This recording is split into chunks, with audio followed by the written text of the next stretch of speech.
Hey everybody, we're here this week to talk about comic books.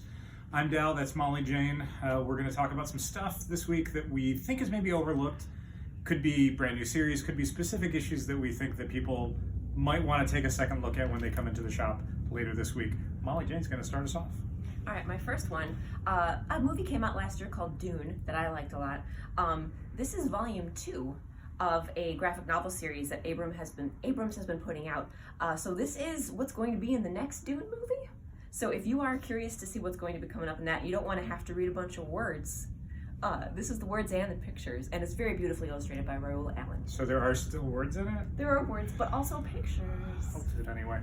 My favorite book this week that I've read so far, Hard Eyes #1 from Vault.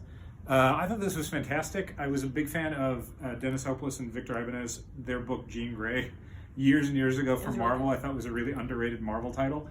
Excited to see what they were going to do, and stupidly did not read any of the various previews that we got sent from either the creators or from Vault. So I read it today and went, oh, this is great, and we didn't order enough. So if you come into the shop and we're out of it, rest assured that we reordered a whole bunch of copies that we're going to be getting in later this week, hopefully. So if you do come in and Hard Eyes #1 isn't here, let us know you want a copy. We are definitely getting more in. It was fantastic. And since you did that, Vault announced that it's sold out at the publisher level. I did it! Also, I agree, the book is amazing. It's so good. Next up, I have a Marvel comic, Strange #5. This is Clea as the Sorcerer Supreme. This is one of my favorite ongoing Marvel comics right now. It is so much fun, and you can probably tell by the cover who that yellow dishwashing glove with the polka dots might belong to. Maybe a zombie version of... The Human Fly. The Spot. Yes. I love this comic so much. I hope you are reading it because I love it. I'm also going to talk about Hard Eyes one more time because in all of my raving about it, I didn't actually tell you what the book was or what genre it was in or why you'd like it, other than that I did. Really good, weird horror story. It's a post-apocalyptic story. There's a woman who's managed to survive in like a post-apocalyptic wasteland, and a group of survivors who encounter her, and they are suspicious of how she's done it. In the midst of this, we find out what the deal is with the monsters who have destroyed society, if they're coming back, why they showed up in the first place, what they want. It's got a lot of very cool blank spaces in the story where they're not telling you exactly what's going on yet, so you can kind of work with the characters to try and figure out what the mystery is, but in general, it's just a really solid first issue. One of the best first issues I've read in a while that runs the balance between doing something that is character driven and insightful, but also plenty of fun ideas that they're going to get to later.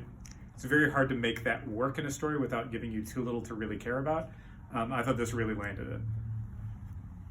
Next up, I have Batman Superman World's Finest #6.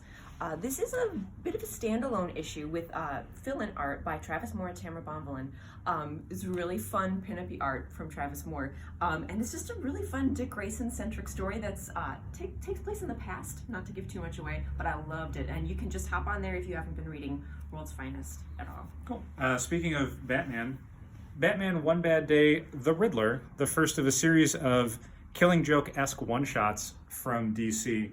First one's by the creative team behind Sheriff of Babylon, Strange Adventures, Mr. Miracle, Tom King and Mitch Gerads. Fantastic stuff. Tom King has been spending a lot of time kind of sketching out like the best Riddler stories of the last 20 years, if not ever.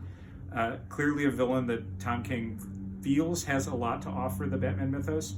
So this issue is kind of perfect for people who are reading the Batman stuff, or much like Killing Joke was, even if this is the only Batman thing you read, you get a real sense of who the Riddler is as a villain and where Tom King thinks he can go. Worth checking out, either if you're a Batman fan, a Tom King fan, just a casual reader of really solid, done-in-one graphic novels. That's what this is. Next up, I have a hefty tome here, Echolands Volume 1. There is beautiful art in here by J.H. Williams, written by W. Hayden Blackman, and we have signed book plates that come with all the copies we have right now. It's in a weird format, as you can see. It is horizontal instead of vertical. It is beautiful, beautiful art, and showcased in a really cool way in this hardcover. My last pick is True Cult. It's a brand new book, kind of, by a friend of the store, Liana Kangas, as well as Scott Brian Wilson. It is, Patrick? It is a crime book set at a burger joint with also satanic undertones, which is right up my alley. So thank you, Dal, for picking it. You bet.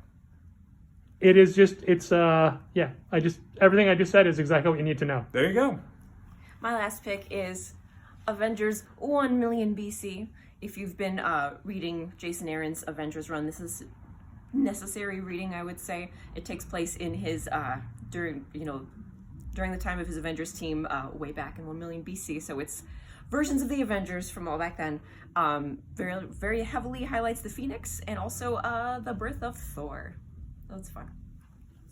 There you have it. Hopefully we've given you some recommendations that you might want to check out next time you're in the comic shop. And in the meantime, thanks for watching. And keep reading comics.